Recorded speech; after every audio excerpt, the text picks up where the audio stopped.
Good afternoon, ladies and gentlemen. Thank you very much for joining this session. I would like to particularly welcome Federica Mogherini. It's great to have you with us. I think Federica doesn't need an introduction in Brussels, but let me just remind everybody that she was High Representative, Vice President of the European Commission, and currently she's Rector of the College of Europe since September 2020. Prior to all this, she was Minister of Foreign Affairs in Italy, and I will host the session together with my colleague VASSILIS. VASSILIS. Many thanks, László. Let me also remind everyone that Ms Mogherini was a keynote speaker in the 2015 edition of Call to Europe, focusing on Islam in Europe, but also the fact that during her 5 years as High Representative, we were honored to work with her and with her office, to collaborate with her on several occasions on many critical dossiers. So let me echo Dr. Andor's remarks and underline how delighted to have you. Let me just start with that. You were at the helm of EU foreign policy for 5 years. Perhaps nobody can understand how challenging that position is until they experience it. But looking back at those 5 years, if you could single out one key positive moment demonstrating the EU's ability to act in concert, confidently, reliably, meaningfully, what would that be? And perhaps on the flip side, it might be interesting to know what the one challenge that marked your mandate was hampering this ability. Ms Mogherini, please. Yes, well, it's a pleasure to be back, even if virtually, with both of you. Thank you for the invitation. Hope that next occasions will be in presence, indeed, looking forward. It is indeed one of the most challenging positions, probably, but also one of the most exciting ones. I cannot imagine, apart from being a Rector of the College of Europe, which I am now, I cannot imagine a more exciting role. I would mention to you two on the positive side and one on the negative side, just to keep the balance positive, as we try to give us a positive spin to the entire event. The two positive ones were, on one side, the Iran nuclear deal, not only the way in which we reached the Iran nuclear deal with full consensus, not only of the Europeans, but also of the international community. Somehow the European Union, the unity of the European Union managed to bring along also the unity of the global community, which was quite powerful. But also the way in which we managed to stick to it in the moment when the US administration, with the Trump decision to leave the agreement, was challenging the existence of the agreement. And somehow there, I believe, I was very proud of us Europeans, because I think that everybody was looking at us. And if we were not, in that moment, if we're not reacting, saying clearly we're staying, so please all the others stay, it would have collapsed immediately. And today, talks on the resumption of the agreement wouldn't be possible. So in that case, I was very proud. And we served not only the European interests, but also common goods, I would say, globally, for peace and security. And then the other moment on which I was very proud of the unity and the capacity to act fast of the Union was when we had the global strategy and especially the defense part of the European Union work implemented just after the Brexit referendum, with I think, quite a remarkable show of unity and capacity to act quickly and with a lot of unanimity. So these were the two positive sides. The negative one, well, it's no mystery, I think. Well, I'll say two also, so we keep the balance. One was the internal side of the response to the refugee crisis, the lack of solidarity within member states in welcoming refugees and migrants after 2015. That was diminishing our credibility externally, and it was indeed putting into question our capacity to act as a global leader.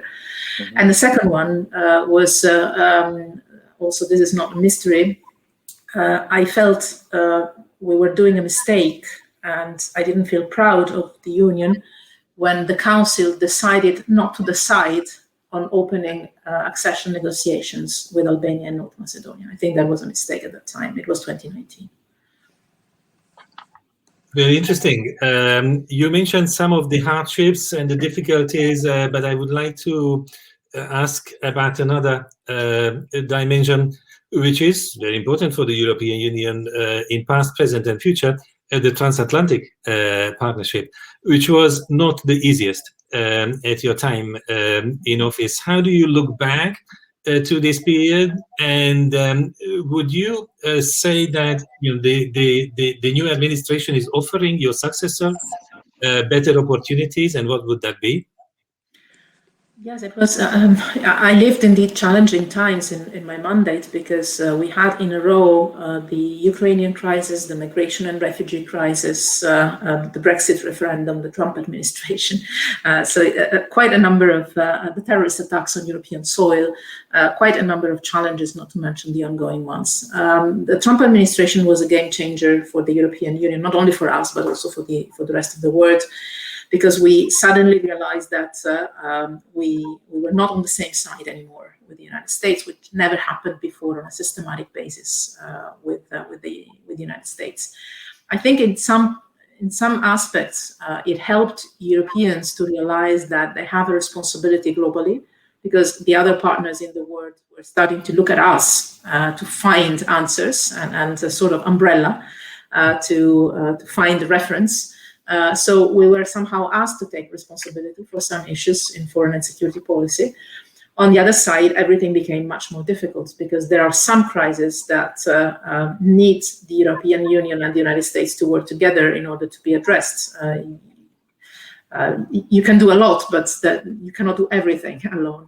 And so I think that indeed, yes, the Biden administration today represents a major opportunity for the European Union to not to give up the sense of responsibility, the new sense of responsibility we have developed under the Trump administration, somehow the growing up feeling of being adults, not junior partners anymore, but somehow co-pilots, I would put it this way. Keep that role, keep that awareness that we have a role to play by ourselves, but possibly always with the United States. But at the same time, to restart or restart the structured coordination and coordination and cooperation with the United States on all the files that are important and relevant for the Europeans, all the crises around us, from Libya to Syria to Ukraine and Belarus, we see these days, but also Afghanistan or the Sahel or some situations in Latin America that need the United States to work together with the European Union to be addressed effectively. Many thanks. Certainly, this the capacity that the transatlantic partners now have to work together should not lead to a sense of complacency amongst Europeans.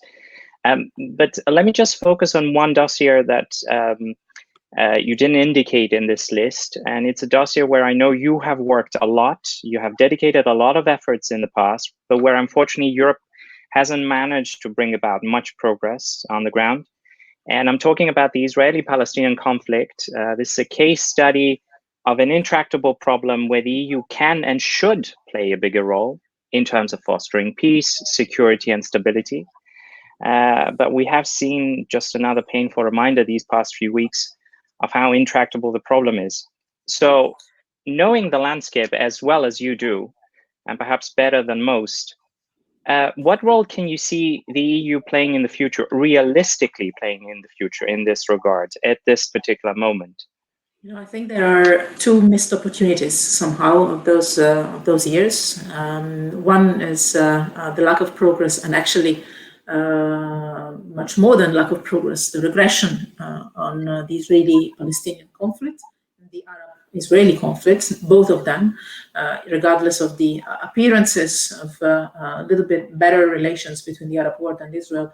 I think this is actually not a deep development. The lack of progress on that side, and also the lack of progress on the Syria crisis. These two issues could have been addressed differently in case we had a different administration in Washington after 2016. I think that was the turning point, because both the Syrian crisis and the Israeli-Palestinian issue are issues on which the European Union has definitely a central role to play, but neither of the two can be solved completely without the United States playing an active and coordinated part with the European Union. So the moment when the Trump administration somehow diverted from the traditional US policy, which is also the traditional UN policy in that context, for the European Union, somehow the challenge became not so much solving the crisis, but doing damage control, avoiding that the worst could have, I would say, become irreversible. It was about putting a foot in the door and trying to avoid that this would have been shut forever.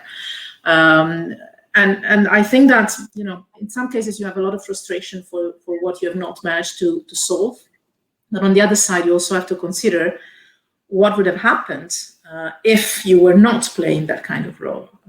Probably, this is not really on the positive side, but probably things would have gone much worse if the European Union were not there to try and advocate for things that the United States in the meantime were not advocating anymore. But it's true, my very first trip, my very first visit when I took office in Brussels in 2014 was to Israel and Palestine, including Gaza.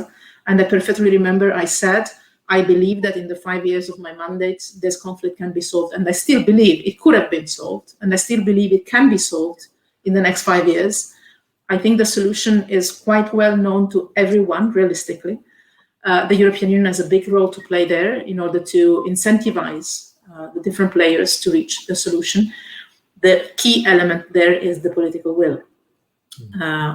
Mainly the political will on the Israeli side and the political capacity on the Palestinian side. But both can be addressed if together the European Union and the United States can and will join forces.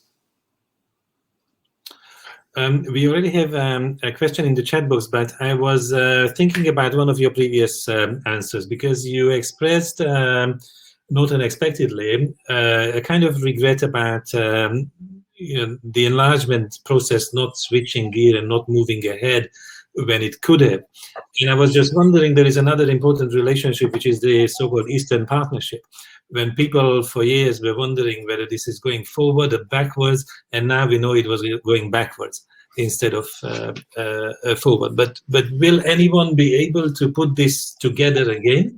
I mean, is it actually the good concept we have been trying in previous years? The Eastern Partnership, you mean? Yes, I think it had and it has still a nudge of interesting concepts. I still believe that there is a reason for having the 6 countries of the Eastern Partnership together, even if indeed the challenges today are immense, and it's difficult to imagine defining Belarus partner today, obviously. But I still focus, you know, if you look at the people and if you look at the countries and not just at the leaderships or the authorities or the institutions, then you realize that it makes sense.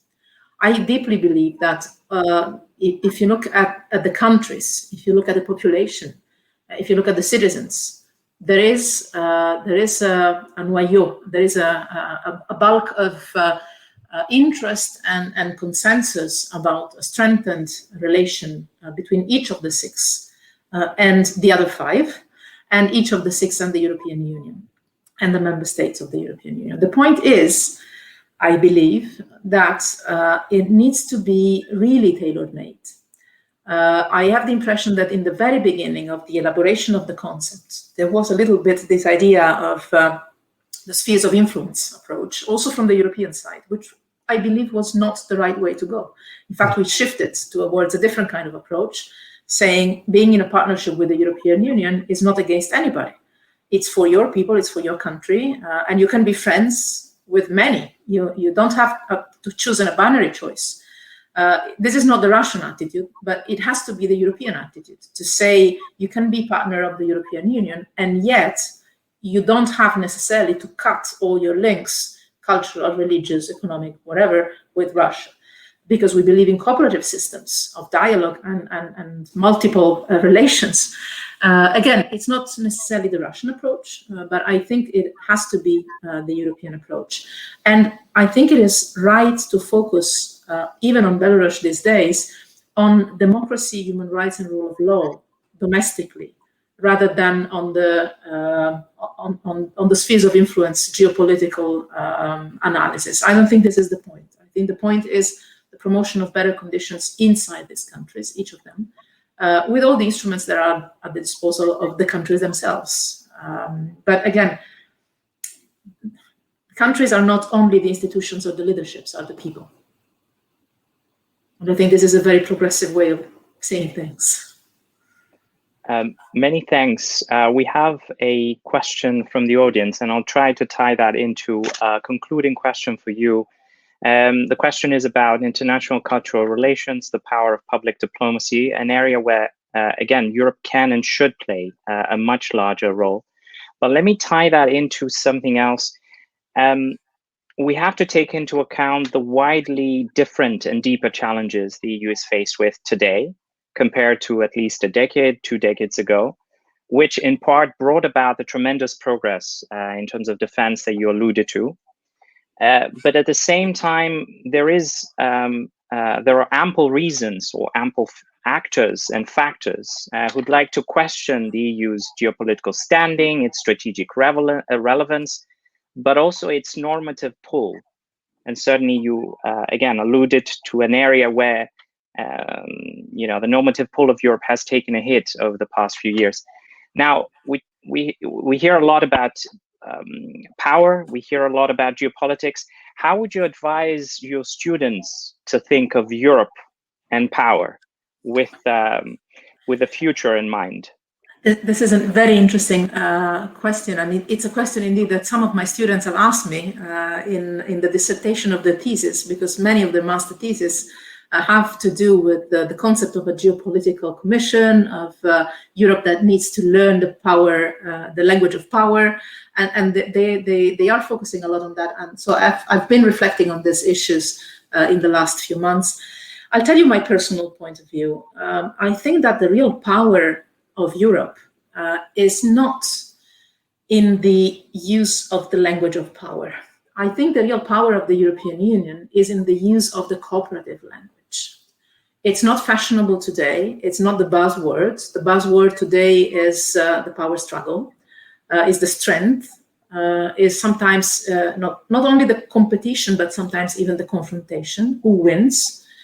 I think that if we go there, first of all, we determine our own defeat, because the first move you have to do to try and win a fight is actually to choose your battleground and to choose the battleground that is most favorable to you. But most of all, I think that, the issue of entering into a geopolitical power fight is contrary to the DNA of the European Union as such. We have built the Union exactly to overcome the idea of power struggles and competitions and spheres of influence and clashes among countries and between countries inside Europe and beyond. And I think that, yes, for sure, we have to be aware of the reality out there. And the reality out there is a tough one. It's a reality of fights. It's a reality of power politics.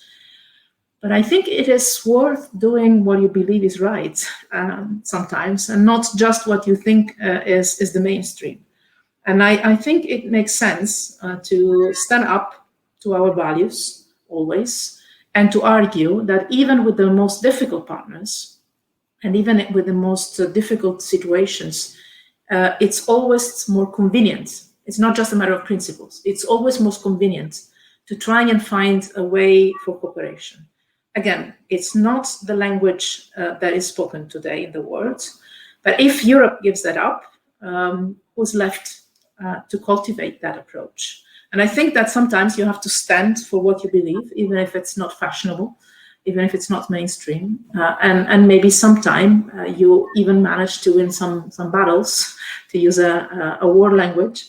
And again, I think that in this case, it's worth it. Also because we're not the only ones, not completely the only ones, still believing in that kind of approach. The UN system needs us to stay strong on those methodology approaches. And it's a lot about public diplomacy.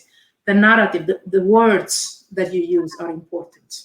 And I think the Europeans have a responsibility to use words of wisdom, common sense sometimes is enough, and cooperation. Thank you so much, dear Federica, for joining us today. This has been a pleasure. A fantastic conversation to look back to the previous years, because this first day of FEPS Call to Europe is mainly about looking backwards, but you also helped us preparing for the forthcoming period by looking ahead. So on behalf of our audience, I should thank you for serving as a high representative and being a leading official of the EU, but also to join FEPS on many occasions also today. And I just can express hope that in the coming period, as the deconfinement proceeds, we can meet in person and we can welcome you again in future FEPS. It will be a pleasure. Thank you very much and have a good continuation of Call to Europe.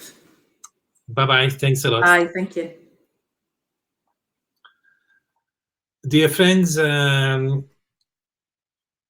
I believe you share my feeling and opinion that this has been an extraordinary opportunity to exchange views with a former high representative on many diverse issues, challenges of foreign affairs and global politics, but also issues of the immediate neighborhood of the European Union.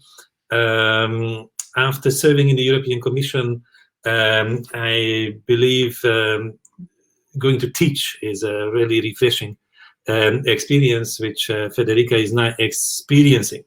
But due to the technical difficulties at the start, we have some important elements of the program ahead of us, to which I believe we can happily return to, as long as the colleagues help me to find out how technically this is possible. So we have to go to the next session, first by going back to the lobby, and then click on the program and just dive in.